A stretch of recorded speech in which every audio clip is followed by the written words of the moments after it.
देखिए, आपने जो प्रश्न किया कि मौनी अमावस्या का क्या महत्व है, तो सबसे बड़ी बात यह है कि माघ मकरगत रवि जब हुई हैं और तीरथ पति ही सकल आव सब कोई।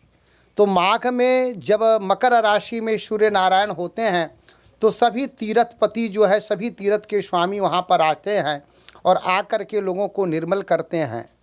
एक तो ये बात है। दूसरी बात है, महाभारत में एक श्लोक प्राप्त होता है कि इनका महत्व बतलाया नहीं जा सकता है। स्वयं मकर संक्रांतौ प्रयागे स्नान दानयोः फलमानं न शक्नोति कर्तुम ब्रह्मापि तत्वतः। सूर्य के मकर राशि में अवस्थित होने पर प्रयाग में स्नान और दान करने का जो फल प्राप्त होता है, उसके वास्तविक परिणाम को बताने में स्वयं ब्रह्मा भी असमर्थ हैं। तो इनके फल को बताया ना, अनंत कोटि फल है, तभी तो कोटि करोड़ों अरबों लोग वहाँ पर जुटते हैं स्नान करने के लिए। और सबसे बड़ी बात अगर देखा जाए तो स्नान का सबसे बड़ा महत्व है, जो अमृतत्व, जो चंद्रमा का अमृतत्व है, वह सूर्य के माध्यम से हम लोगों को प्राप्त होता है। सूर्य की रश्मियों के माध्यम से प्राप्त होता है। वह रश्मियाँ जो है कुंभ भूमि उभरित, मैंने बताया कुंभ का मतलब होता है घड़ा। घड़ा से जब किसी विशेष प्रकार के औषधि तत्व की उत्पत्ति होती है।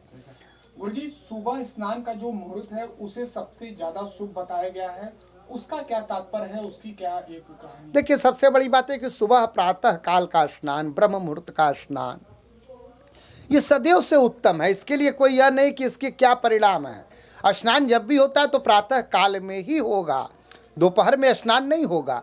तो सदैव स्नान की महत्ता सूर्योदय के समय होती है। सूर्य की रश्मियाँ हमारे ऊपर पड़ती हैं प्रातःकालीन, वह रश्मियाँ औषधि युक्त होती हैं। सूर्य के कई नाम होते हैं, क्योंकि उनके विशेष में मैं नहीं जाना चाहता हूँ।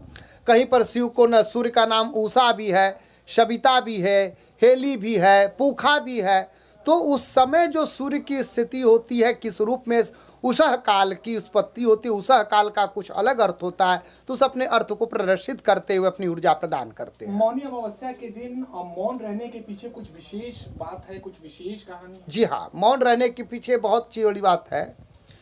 मैंने कहा था कि चंद्रमा मनसो जातः, चंद्रमा मन का कारक होता है और हम जो भी बोलते हैं उसका प्रभाव हमारे मन और मस्तिष्क पर पड़ता है, यानी कि उसका प्रभाव चंद्रमा पर पड़ता है।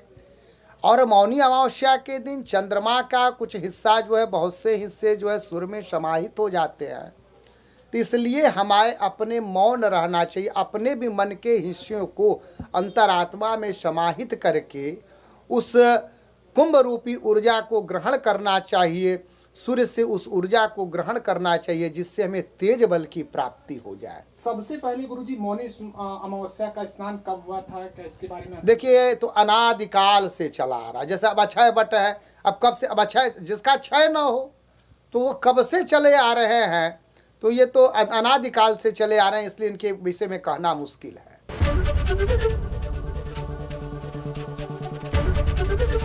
एबीपी गंगा, खबर आपकी, जुबान आपकी।